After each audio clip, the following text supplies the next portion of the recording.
નમસ્કાર દર્શક મિત્રો, આજથી જ લોકશાહીના પર્વની શરૂઆત થઈ ચૂકી છે. ઇલેક્શન કમિશને તારીખો જાહેર કરી દીધી છે.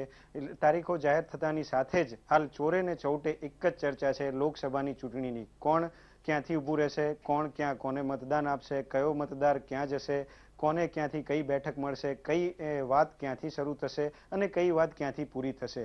આ દરેક ચર્ચાઓ આજથી શરૂ થઈ ચૂકી છે. દરેક જણ માટે, મારા તમારા ઉમેદવારો માટે અને દરેક પક્ષો માટે અને દરેક વ્યક્તિઓ માટે આ પર્વની શરૂઆત આજથી શરૂ થઈ ચૂકી છે. અમે આ એપિસોડ, બીજો એપિસોડ છે મારો. આની પહેલા અમે અમદાવાદ પૂર્વ અને અમદાવાદ પશ્ચિમનો એપિસોડ કરી ચૂક્યા છે. તેમાં અમે લોકસભાની 2 બેઠકોની માહિતી આપી છે. આજની બેઠકમાં અમે બનાસકાંઠા અને સાબરકાંઠા આ 2 બેઠકોની માહિતી આપવાના છે. દર્શક મિત્રો, આપને નમ્ર વિનંતી છે, આ સમગ્ર એપિસોડ આપ શાંતિથી જોશો તો આપને આપના વિસ્તારનો અને સમગ્ર ઘટનાક્રમનો ખ્યાલ આવી જશે અને એના ઉપરથી આપ નક્કી કરશો કે કોને અને શું કામ વોટ આપો અને કેમ વોટ આપો. વોટ આપો દરેક માટે જરૂરી છે, મારા તમારા દરેક માટે જરૂરી છે. આ એપિસોડ જોયા પછી સમજી વિચારીને વોટ કરજો અને દરેક જણ અને આજુબાજુના દરેક લોકોને પ્રેરિત કરજો કે વોટ કરવા જાય. હાલની આપણી વાત કરીએ તો ગુજરાતની લોકસભાની જે ટોટલ 26 બેઠકો છે એ 26 બેઠકોમાંથી આપણે માત્ર ને માત્ર 2 બેઠકો, બનાસકાંઠાની બેઠક અને સાબરકાંઠાની બેઠકની વાત કરશું.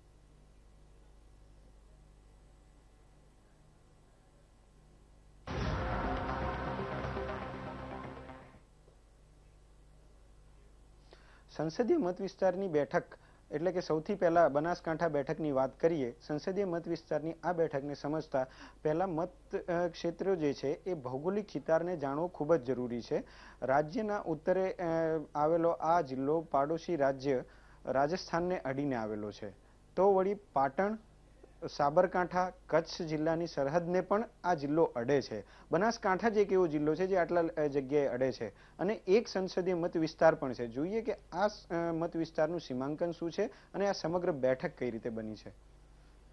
અને આ સમગ્ર બેઠક જે છે એમાં વિધાનસભાની કુલ 7 બેઠકોને ભેગી કરીને લોકસભાની 1 બેઠકની રચના થઈ છે. વર્ષ 2009માં જે નવું સીમાંકન રચાયું, તમને મને બધાને ખબર છે, 2009ના લોકસભાની બેઠકોના સીમાડા બદલાયા અને બનાસકાંઠા જિલ્લાની પણ કેટલીક વસ્તુઓ બદલાઈ. બનાસકાંઠા જિલ્લાની વાત કરીએ તો આ જિલ્લામાં, બીજા બધામાં 7 હોય છે, આ જિલ્લામાં કુલ 9 બેઠકો આવે છે, જેમાં 9 બેઠકો પૈકીની 7 વિધાનસભાની જે બેઠકો છે એમાં આ સંસદીય મત ક્ષેત્રનો વિસ્તાર છે જે સંસદીય મત વિસ્તાર પાટણમાં જાય છે. એટલે કે બનાસકાંઠાના જે સંસદીય મત વિસ્તાર છે એમાં વિધાનસભાની 9 બેઠકો આવે છે. તેમાં તમે સ્ક્રીન પર જુઓ છો તેમ વાવ, બીજી બેઠક છે થરાદ, ત્રીજી બેઠક છે ધાનેરા, ચોથી બેઠક છે દાંતા, પાંચમી બેઠક છે પાલનપુર, છઠ્ઠી બેઠક છે ડીસા, સાતમી બેઠક છે દિયોદર.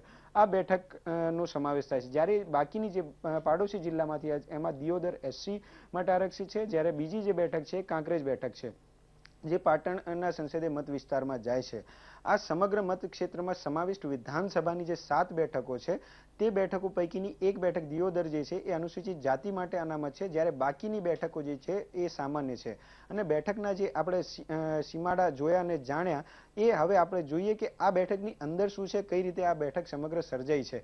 અંદાજે 15 લાખ મતદાતાઓ, 15 થી 16 લાખ છે, એક્ઝેક્ટ આંકડો અમારી પાસે નથી, 15 થી 16 લાખ મતદાતાઓ ધરાવતા આ મત ક્ષેત્રમાં કુલ 12 તાલુકાઓ આવે છે, 1029 ગામડાઓ આવે છે અને રાજકીય રીતે જોઈએ તો 9 તાલુકા પંચાયતો, 1 જિલ્લા પંચાયત અને નગરપાલિકાઓ આવેલી છે. આ નગરપાલિકાઓમાં પાલનપુર, ડીસા, ધાનેરા, થરાદ, ભાભરનો સમાવેશ થાય છે અને આ બેઠકમાં કુલ 1638 બૂથ છે.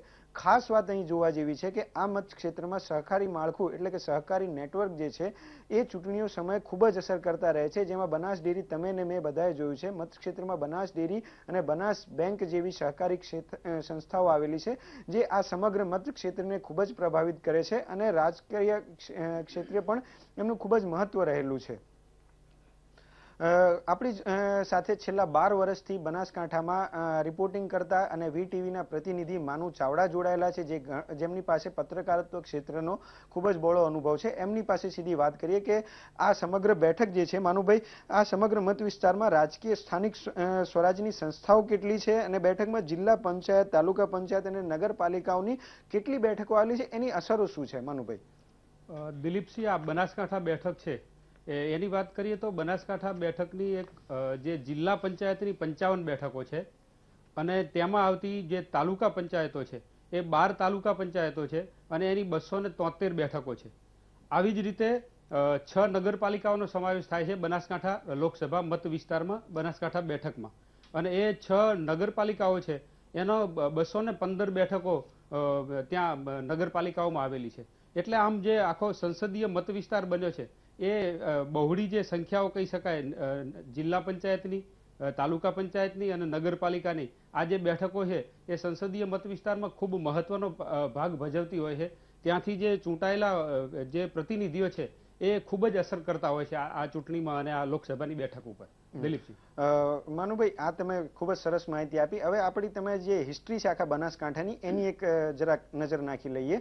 તો બનાસકાંઠાના સંસદીય મત ક્ષેત્રનું સીમાંકન તમે કીધું, આપણે જણાવ્યું. હવે આખો બેઠકનો ઇતિહાસ ખૂબ જ રસપ્રદ છે એ જાણીએ. આ મત ક્ષેત્ર પર સૌથી પહેલા 1951માં ચૂંટણી યોજાઈ હતી અને આઝાદી બાદ પ્રથમ લોકસભાના સમયથી બનાસકાંઠા જે સંસદીય મત ક્ષેત્ર અસ્તિત્વમાં આવ્યું અને વર્ષ 2013ની જે પેટા ચૂંટણી થઈ એને લઈને કુલ અત્યાર સુધી ટોટલ 16 વખત સંસદીય ચૂંટણી એટલે કે 16 વખત ઇલેક્શન યોજાઈ ચૂક્યું છે. અને વર્ષ 2009માં મુકેશ ગઢવી જે BK ગઢવીના પુત્ર પણ છે કે હતા એ એમનું નિધન થયું અને એ બાદ પેટા ચૂંટણી યોજાઈ અને જેમાં ભાજપના હરિભાઈ ચૌધરી વિજયી થયા હતા.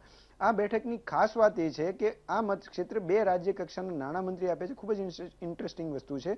2 નાણાકીય મંત્રી આપે છે અને 3 વખત MP પદે ચૂંટાયેલા BK ગઢવી જે રાજીવ ગાંધીની સરકારમાં રાજ્ય કક્ષાના નાણામંત્રી હતા. BK ગઢવીના જ પુત્ર મુકેશ ગઢવી હતા જે અહીંથી એક સંસદ પણ રહી ચૂક્યા છે. જ્યારે વર્ષ 1989માં JV શાહ પણ કેન્દ્રમાં રાજ્ય કક્ષાના નાણામંત્રી રહી ચૂક્યા હતા. આ બેઠકની પહેલી અને બીજી જે લોકસભાની ચૂંટણી છે એમાં અકબરભાઈ ચાવડા કરીને વિજયી થયા હતા, જ્યારે ત્રીજી ચૂંટણીમાં તેમના જ પત્ની જોહરાબેન ચાવડા સંસદ પદે ચૂંટાયા હતા, જે આ બેઠકના સૌ પહેલા મહિલા સાંસદ હતા. ખૂબ જ ઇન્ટરેસ્ટિંગ વસ્તુ છે. માનુભાઈ પણ ઘણા સમયથી આ કવર કરે છે. માનુભાઈ આ વિશે આપણને પ્રકાશ પણ પાડશે. એમની જોડે આપણે જઈશું, પણ એ પહેલા થોડુંક હજી ડિટેલમાં જોઈ લઈએ કે હવે આ મત ક્ષેત્રમાં સંભવિત જે વિધાનસભાની બેઠકો જે છે એની સ્થાનિક સ્વરાજ્ય સંસ્થાઓની સ્થિતિ શું છે. ગ્રાફ સ્ક્રીન ઉપર ચાલી રહ્યો છે. બનાસકાંઠા સંસદીય મત ક્ષેત્રમાં વિધાનસભાની કુલ 7 બેઠકો આવે છે, જે પૈકી એક જે છે એ વાવ ભાજપ પાસે છે, બીજી જે થરાદ જે છે એ ભાજપ પાસે છે, ત્રીજી ધાનેરા અગેન કોંગ્રેસ પાસે છે, ચોથી જે છે એ દાંતા કોંગ્રેસ પાસે છે, પાંચમી જે છે પાલનપુર એ કોંગ્રેસ પાસે છે, છઠ્ઠી ડીસા ભાજપ પાસે છે, સાતમી દિયોદર જે છે એ ભાજપ પાસે છે. દર્શક મિત્રો, આપ જોઈ શકો છો તેમ રાજસ્થાન અને પાટણ જિલ્લાને અડીને આવેલી આ 3 બેઠકો ઉપર કોંગ્રેસનો કબજો રહ્યો છે, જ્યાં કે બાકીની 4 જે બેઠકો જે છે જે મત ક્ષેત્રમાં પશ્ચિમે આવેલી દેખાય છે તેની પર ભાજપનો ભગવો લહેરાય છે. વર્ષ 2012માં જે વિધાનસભાની ચૂંટણી થઈ એ પ્રમાણે વિધાનસભાની 7 બેઠકો પૈકી ભાજપ પાસે 4 છે અને કોંગ્રેસ પાસે 3 બેઠકો છે. હવે આ આખી જે માહિતી ઇતિહાસ અને રાજકીય સ્થિતિ, સ્થાનિક સ્વરાજ્યની સ્થિતિ જોઈ, એની આખી જે વસ્તુ છે એની સીધી વાત કરીએ આપણે માનુભાઈ પાસેથી. માનુભાઈ, આ નવા સીમાંકન બાદ બેઠકોને શું અસર થઈ, આખી જે ઘટના જોઈ આપણે એમાં? દિલીપસિંહ, નવા સીમાંકન પછી ખૂબ જ નોંધપાત્ર બાબત કહી શકાય એવી આ ઘટના બની છે નવા સીમાંકનમાં. જેમ કે દાંતા તાલુકો અને વડગામ તાલુકો, આ વડગામ વિધાનસભા અને દાંતા વિધાનસભા આ બંને સાબરકાંઠા લોકસભા બેઠકમાં આવતા હતા. નવા સીમાંકન પછી દાંતા વિધાનસભા ક્ષેત્ર છે એ બનાસકાંઠા જિલ્લામાં આવ્યું, જ્યારે વડગામ વિધાનસભા ક્ષેત્ર છે એ પાટણમાં ગયું અને કાંકરેજ જે પાટણમાં હતું જ, એટલે પાટણ અને કાંકરેજ અને વડગામ આ બંને બેઠક છે એ પાટણમાં ગઈ.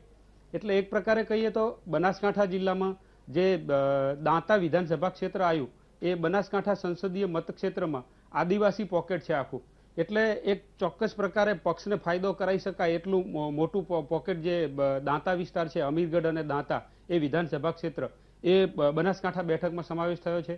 અને વડગામ છે એ વડગામ વિધાનસભા ક્ષેત્ર અત્યાર સુધી એટલે ત્યાં દલિતો અને મુસ્લિમ મતદારો વધારે છે, એટલે આ બંને મતદારો છે એ પાટણ સંસદીય મતક્ષેત્રને અસર કરે એવી સ્થિતિ ત્યાં ઊભી થઈ છે અને આ બદલાવ આવ્યો. દિલીપસિંહ, માનુભાઈ, સૌથી મહત્વની જે વસ્તુ છે કે આ બેઠક ઉપર તમે જુઓ કે કોંગ્રેસની નજર ક્યારની છે. આ લોકસભાનું ઇલેક્શન જાહેર થયું એની સાથે જ જુઓ કોંગ્રેસમાં કેટલાય બધા દાવેદારો ઉભા. શું કામ કોંગ્રેસના ઉમેદવારો કે કોંગ્રેસ પાર્ટીને આ બેઠક ઉપર વધારે ઇન્ટરેસ્ટ છે?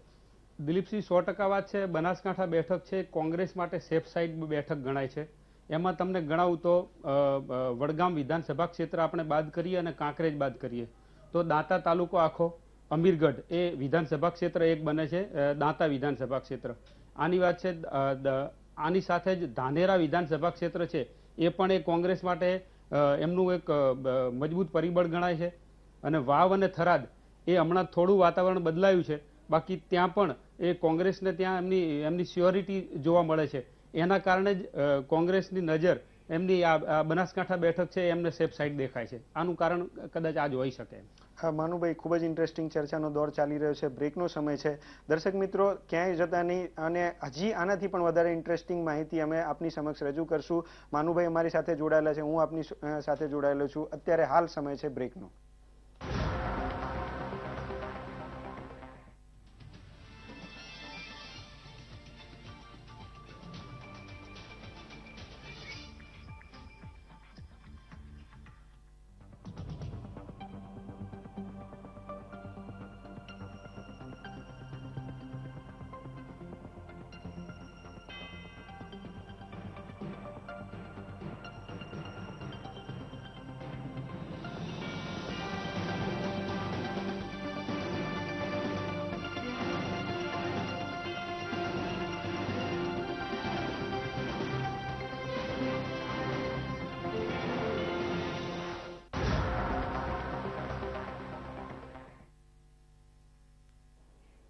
નમસ્કાર દર્શક મિત્રો, બ્રેક બાદ આપનું ફરીથી સ્વાગત છે. આપણી જોડે માનુ ચાવડા જોડાયેલા છે. આપણને ખૂબ જ ઇન્ટરેસ્ટિંગ માહિતી આપી શું કામ કોંગ્રેસને આ બેઠક ઉપર નજર છે, શું કામ રાજકીય પક્ષો આ બેઠક ઉપર નજર રાખીને બેઠા છે. એમની જોડે બીજો એક મારે પ્રશ્ન પૂછવો હતો કે માનુભાઈ, આખા આ સેગમેન્ટમાં તમે જુઓ કે સહકારી માળખું જે ખૂબ જ 16 લાખ થી વધુ મતદાતાઓ છે, પણ સહકારી જે માળખું છે એનું રાજકારણ શું છે અને શું કામ સહકારી માળખું આટલું અસરકારક છે, શું કામ સહકારી માળખાની આટલી અસરો પડે છે અને એની અસરો તમે કેવી રીતે જુઓ છો 2014માં?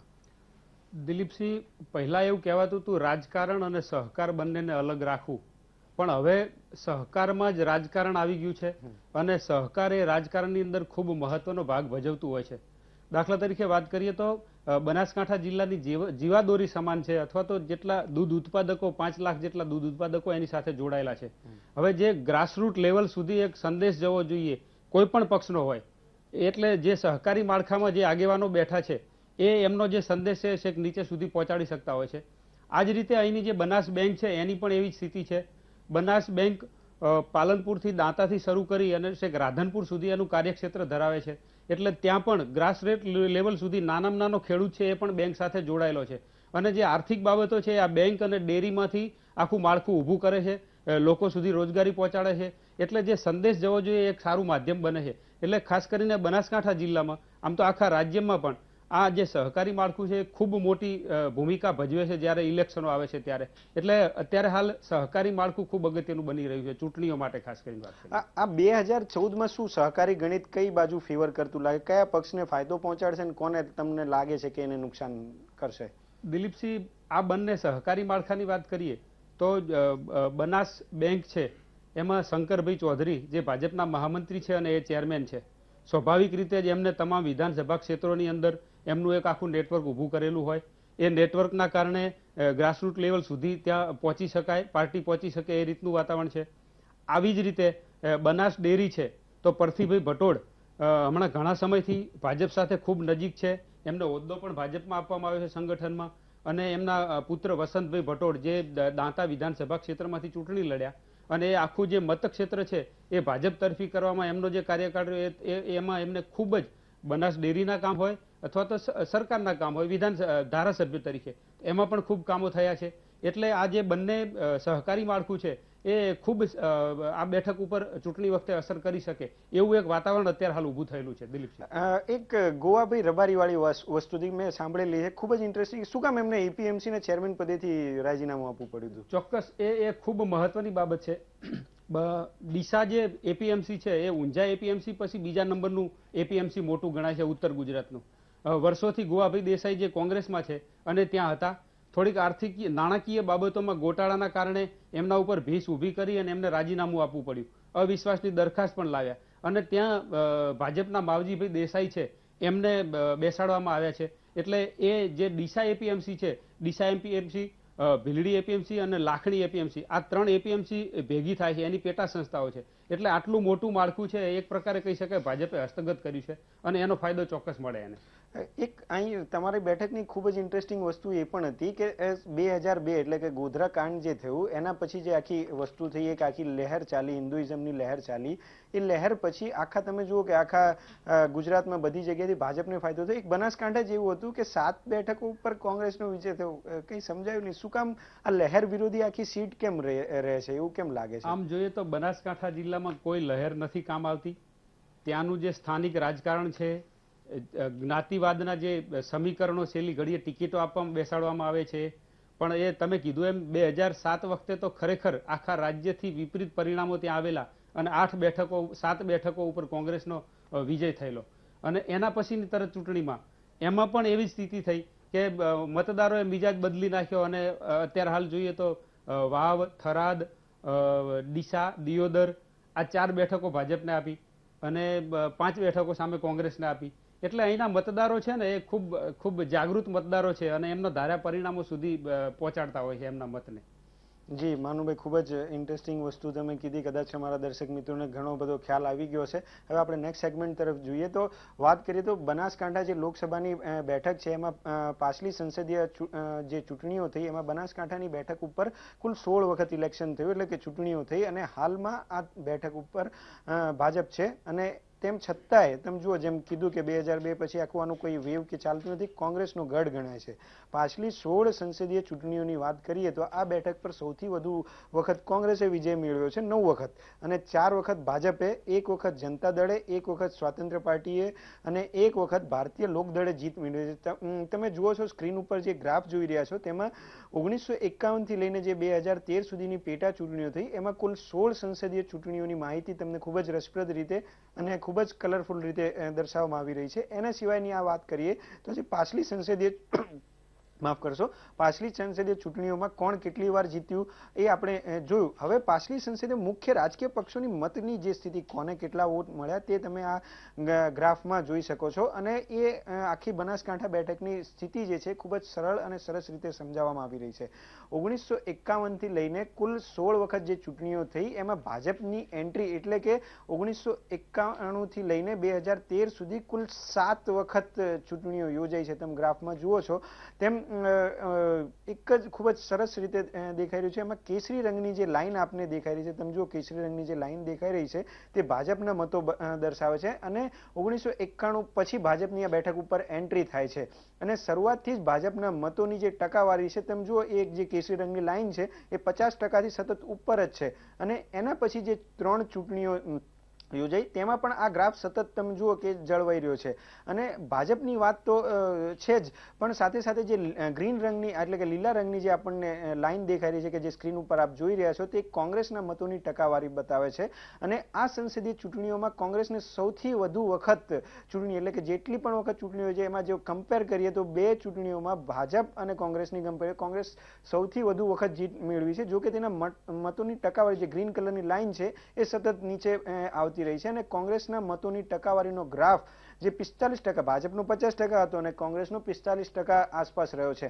આ ગ્રાફ જ બતાવે છે કે કોંગ્રેસને જીત તો મળે છે દર વખતે, પણ એની મતોની ટકાવારી સતત ઘટી છે. ભાજપ સાયલેન્ટલી તમે જુઓ કે આગળ વધી રહ્યું છે. એટલે આમ જોવા જઈએ તો 1989માં જનતા દળમાંથી જેવી શાહને મળેલા મતો જે સૌથી વધારે હતા તેમણે 70.1% મત મળ્યા હતા, જ્યારે 1996માં BK ગઢવીને 44.6%. જો કેટલો ડિફરન્સ દેખાઈ રહ્યો છે, ક્યાં 70% ને ક્યાં 44.6%. બેમાં એટલે બનાસકાંઠા બેઠકનું જે મિજાજ છે એ પારખવામાં હંમેશા વિશ્લેષકો માત ખાઈ જતા. આપણી જોડે ખૂબ જ સારા અને છેલ્લા 12 વર્ષથી કામ કરેલા માનુભાઈ આપણી જોડે જોડાયેલા છે, એમને જ પૂછીએ. માનુભાઈ, આ જે 16 સંસદીયો તમે જુઓ આ કે બનાસકાંઠા ખૂબ જ કન્ફ્યુઝિંગ કે ખૂબ જ એવી રીતે રહ્યું છે કે ક્યારેક કંઈક સ્પષ્ટ નથી આપતું. સંસદીય બેઠકોની જે સ્થિતિ છે, ચૂંટણી છે, ગ્રાફ છે, શું કામ આ અપડાઉન જોવા મળે છે? ક્યારેક કોંગ્રેસ, ક્યારેક ભાજપ, ક્યારેક અપ, ક્યારેક ડાઉન. પણ હા, જે જોવા જેવી વસ્તુ છે, ભાજપને સતત જો એનો ગ્રાફ નીચે, શું કારણ લાગે છે આપને? દિલીપસિંહ, આનું કારણ બનાસકાંઠા જિલ્લાનું અટપટું રાજકારણ છે. ક્યારેક અહીંના મતદારો વ્યક્તિ આધારિત મત આપે છે, ક્યારેક સમાજ આધારિત મત આપે છે, ક્યારેક પક્ષને મહાન ગણી અને વોટ આપે છે. એટલે આ જે જુદી જુદી રીતે જે મતદારો જોઈ અને જે વોટ કરે છે એના કારણે આ પરિણામો આવા મળી શકે. પણ ખાસ કરીને કહું તો જેવી શાહ જે 70% મતદાન 70%થી બહુમતી મેળવી અને જે આવે છે એક નાની જ્ઞાતિમાંથી આવતા માણસ, પણ જેવી શાહ જે વ્યક્તિગત એમની જે પ્રતિષ્ઠા હતી, વ્યક્તિગત લોકલાગણી હતી, એના કારણે એ આવ્યા. અને ભાજપની જે વાત કરીએ છીએ આપણે, તો હમણાં લાસ્ટ ટાઈમથી ભાજપનો વિધાનસભામાં કંઈક બીજા પરિણામ આપે છે, પણ છેવટે જ્યારે લોકસભાની વાત આવે છે તો સતત ભાજપને ત્યાં વધારે મત મળે છે. ટકાવારી પ્રમાણે પણ 55%, 50% ઉપરથી સરસાઈથી એ જીતે. એટલે આ રીતે સતત મતદારો પોતાનો મિજાજ દરેક ચૂંટણી વખતે બતાવે છે અને કંઈક અલગ જ પરિણામો આપી અને આ પરિણામો આપે છે. કડી કેમ નથી શકાતું? કશું જ આમાં કડી નથી શકાતું. તમે જો ગોધરા વખતે તમે કીધું એમ 2002 માં આખી ઊંધી લહેર, પછી પાછી ઊંધી લહેર, એક વખત એકદમ હાઈ પર જાય છે મતદાન, પાછું નીચે આવે છે. કોણ ક્યારે શું જીતે, શું કામ આ કન્ફ્યુઝિંગ વાળી સિચ્યુએશન કેમ રહે છે કાયમ અહીંયા? આમાં દિલીપસિંહ એક જ વાત છે, બનાસકાંઠા જિલ્લાના જે વિધાનસભા ક્ષેત્રો છે એમાં અલગ અલગ જ્ઞાતિનું પ્રભુત્વ છે. જેવી રીતે રાજકીય જ્ઞાતિ સિવાય જ્ઞાતિનું આજે આપણે સેગમેન્ટ બાકી છે, જ્ઞાતિની વાત કરશું. કેમ આવું લાગે છે કે અચાનક કોંગ્રેસ તરફી, ભાજપ તરફી, ફરીથી અત્યારે 2014 આવ્યું એટલે ફરીથી કોંગ્રેસ તરફી? શું કામ આવું થાય છે? એમાં મુખ્ય બાબત એ છે કે રાજકીય પક્ષોને જુએ છે અને સામે ઉમેદવારને પણ જોવામાં આવે છે કે ભાઈ કોણ ઉમેદવાર છે. દાખલા તરીકે 3 ટર્મ સુધી અકબરભાઈ ચાવડા અને ત્રીજી ટર્મમાં એમના વાઇફને જોહરાબેન ચાવડાને, જે એક નાનો વર્ગ છે, કદાચ વાત કરીએ તો એક વિધાનસભા ક્ષેત્ર બને એમના જે મુસ્લિમ મતદારો છે એનું, પણ આ કોંગ્રેસનો ગઢ, જે તે વખતે કોંગ્રેસનો ગઢ હતો અને એ રીતે 3 ટર્મ ત્યાં એ અને એમના પત્ની સફળ રહે છે. પોપટલાલ જોશી છે એ પણ એવી રીતે, બીકે ગઢવી જે અહીંથી નાણામંત્રી સુધી પહોંચેલા અને દિગ્ગજ નેતા કહેવાય, એ પણ 2 વાર ચૂંટણી ત્યાં જીત્યા છે. અને એના પછી પાછા હરીસિંહ ચાવડા આવે છે, એક નાની કોમમાંથી આવે છે, તેમ છતાં હરીસિંહ ચાવડાને પણ એ એમના લોક કાર્યના કારણે એમને લોકોએ ત્યાં તેમને પ્રતિનિધિત્વ આપ્યું અને એમને સ્વીકાર્યા. અને પછી હરિભાઈ ચાવડા, હરિભાઈ ચૌધરી, તો એ પણ એવા એક વ્યક્તિત્વ એવું હતું, એના કારણે ત્યાં મતદારો એમને મત આપે છે. એટલે મતદારો મિજાજ એમનો ચૂંટણીમાં તો ચોક્કસ એ વાત કહી શકાય કે બનાસકાંઠાના મતદારો ખૂબ જ જાગૃત છે. એ કોઈ પાર્ટી કે કોઈ જ્ઞાતિને નહીં, પણ એક રીતે જોવા જઈએ તો વ્યક્તિ અને વ્યક્તિએ કરેલા કામોને જોઈને વોટ આપે છે. ખૂબ જ સારી વાત છે. માનુભાઈ જોડાયેલા જ રહેશો. સમય છે એક બ્રેકનો. બ્રેક લઈને હજી પણ આખું જ્ઞાતિનું ગણિત શું છે, જેની ઉપર આખું રાજકારણ રમાઈ રહ્યું છે, રાજકીય પક્ષો રમત રમે છે, એની વાત કરશું. ક્યાંય જતા નહીં. હાલ સમય છે એક બ્રેકનો.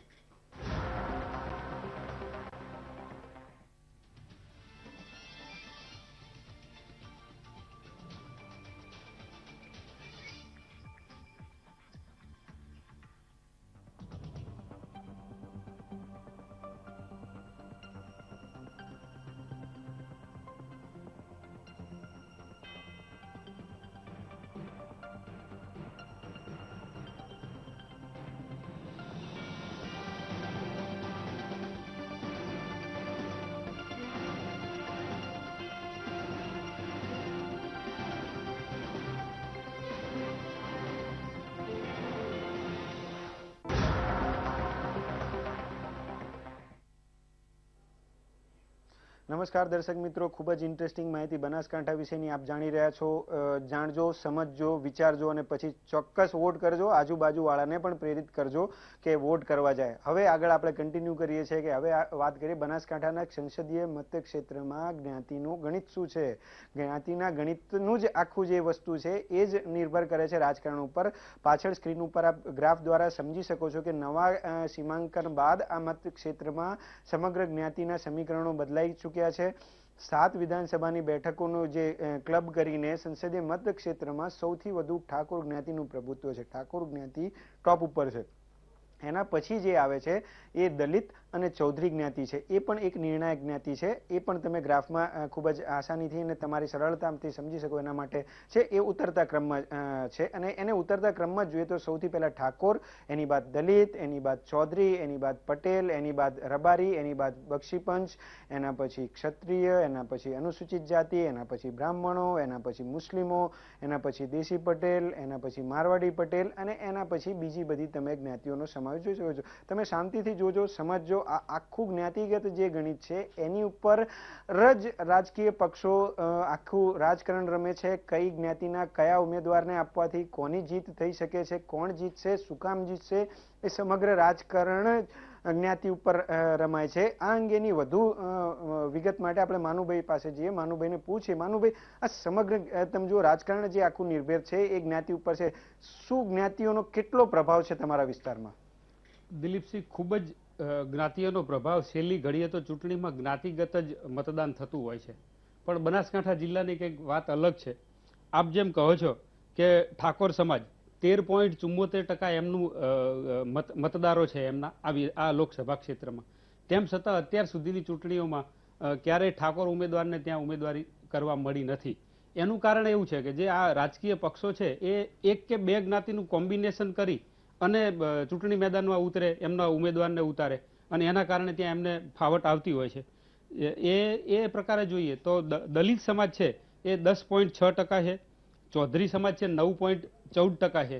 તેમ છતાં ચૌધરી સમાજમાંથી હરિભાઈને 6 વખત ટિકિટ કુલ આપવામાં આવે છે. 2 વખત હાર્યા અને 4 વખત એમનો વિજય થયો છે અને છેલ્લી ટર્મમાં તો એ 70,000 વોટથી જીત્યા છે.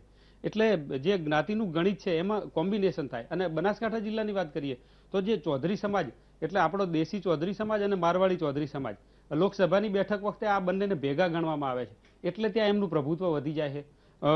એની સાથે જ બ્રાહ્મણ સમાજ છે, જે બ્રાહ્મણ છે 5.2, દેશી પટેલ 2.9 અને રબારી સમાજ છે 9% અને ઓબીસી 7.42 અને ક્ષત્રિય સમાજ 6.9%.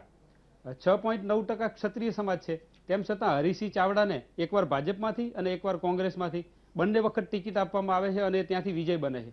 એનું કારણ એવું છે કે ત્યાં મતદારો પછી વ્યક્તિને જુએ છે એટલે વ્યક્તિ આધારિત ચૂંટણી થઈ. પણ મોટા ભાગે તો આ રાજકીય પક્ષો છે એ જ્ઞાતિનું ગણિત 2 કે 3 મુસ્લિમો, દલિતો અને ઠાકોરો એમનું એક કોમ્બિનેશન કરી અને વિધાનસભા વાઇઝ એની ગણતરી મૂકે અને એમના ઉમેદવાર ઊભા રાખતા હોય છે અને એ રીતે આખું એક આ બનાસકાંઠા જિલ્લાનું માળખું નક્કી કરી અને રાજકીય પક્ષો એમના ઉમેદવારોને ચૂંટણી મેદાનમાં ઉતારે. તમે કહો છો સમજાય છે મને કે જ્ઞાતિનું ગણિત અને આખી વસ્તુ સમજાય છે. તમે જ વાત કરી હતી કે બીકે ગઢવી જે છે એ ચૂંટાઈને ઘણા લાંબો સમય સુધી બનાસકાંઠા બેઠક પરથી એમપીથી લઈને તમે કીધું એમ રાજકીય સફર આખી રાજકીય કક્ષાના નાણામંત્રી બની ચૂક્યા.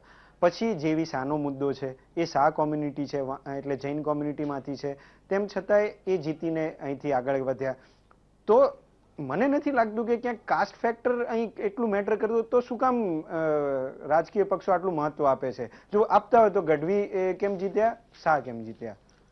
દિલીપસિંહ, આ બંને વાતો છે ને એમાં થોડી આપણે અલગ કરવી પડશે. છેલ્લા 20 વર્ષનું રાજકારણ છે એમાં જ્ઞાતિ બેઝ ઉપર વધારે પ્રભુત્વ આપવામાં આવી રહ્યું છે, જ્ઞાતિ બેઝ ઉપર ચૂંટણીઓ લડાય. પણ જેવી શાહ અને બીકે ગઢવી એક બનાસકાંઠાનું એવું વ્યક્તિત્વ હતા કે જે બનાસકાંઠા જિલ્લા માટે કંઈ પણ કરી છૂટવા તૈયાર હોય. કેન્દ્રીય રાજકારણ પણ અહીંથી મદાર રાખતું અને એમનું મહત્વ ત્યાં સમજાતું હતું. જેવી શાહ જ્યારે વિધાનસભામાં હતા ત્યારે પણ બનાસકાંઠાની કોઈ પણ વાત હોય એ ગમે તે હદે જઈ શકીને બનાસકાંઠાનું કામ કરાવી શકે. એવી રીતે જેવી શાહ જોડે ત્યારે સહકારી માળખું પણ એમની જોડે. મને યાદ છે ત્યાં સુધી બનાસ બેંકમાં પણ એ ચેરમેન રહી ચૂકેલા. એટલે જેવી શાહનું એ માળખું હતું, લોકો માટે કામ કરવું એ એમનો સ્વભાવ હતો, એના કારણે એ ચાલતા હતા. અને બીકે ગઢવીની વાત કરીએ તો એક સમય તો એવો યુગ આવેલો બીકે ફોર બીકે ગઢવી અને બનાસકાંઠા, એ રીતે આખું એક વાતાવરણ ઊભું થયેલું. અને બીકે ગઢવીનો એ જે મોભો હતો ચૂંટણીમાં અથવા તો રાજકારણની અંદર, તો એ એમના વ્યક્તિગત સ્વભાવના કારણે લોકોના કામ જે કરવા, જિલ્લાના વિકાસની જે વાત કરવી અને એના કારણે જન સુધી એ પહોંચેલા અને ત્યારે આ જ્ઞાતિનું ફેક્ટર પણ બાજુમાં રહી અને આ વ્યક્તિઓ ચૂંટાઈ આવતા હતા. દિલીપસિંહ, માનુભાઈ, ખૂબ જ સરસ વાત કરી તમે. દર્શક મિત્રો, તમે પણ જ્ઞાતિગત સમીકરણો, જ્ઞાતિ છોડીને યોગ્ય ઉમેદવાર તમને ઠીક લાગે કે જે આ બધાથી પર છે એને આપો. માનુભાઈ ખૂબ જ દૂરથી બનાસકાંઠાથી આવીને આપણી સમક્ષ બનાસકાંઠાની સમગ્ર વિગતો જે છે, જે ઇન્ટિરિયર પોલિટિક્સ છે, જે જાણી અજાણી વાતો છે એ બધી આપણી સાથે શેર કરી. એને આપણે એવું કહેવાય છે કે આપણાનો પોતાનો આભાર ન હોય, તેમ છતાં પણ એમનો આભાર. કારણ કે બ્રેક પછી આપણે વાત કરશું સાબરકાંઠાની. બે અમારા રિપોર્ટર્સ આવેલા છે, નિલેશ સથવારા અને તસ્લીમ સુથાર. એ લોકો સાબરકાંઠાનું ઇન્ટરનલ જે પોલિટિક્સ છે એના અંગેની વાત કરશે, ત્યાંની આખી જે ઇતિહાસથી લઈને હાલના સમીકરણો છે એની વાત કરશે. માટે હાલ એક બ્રેક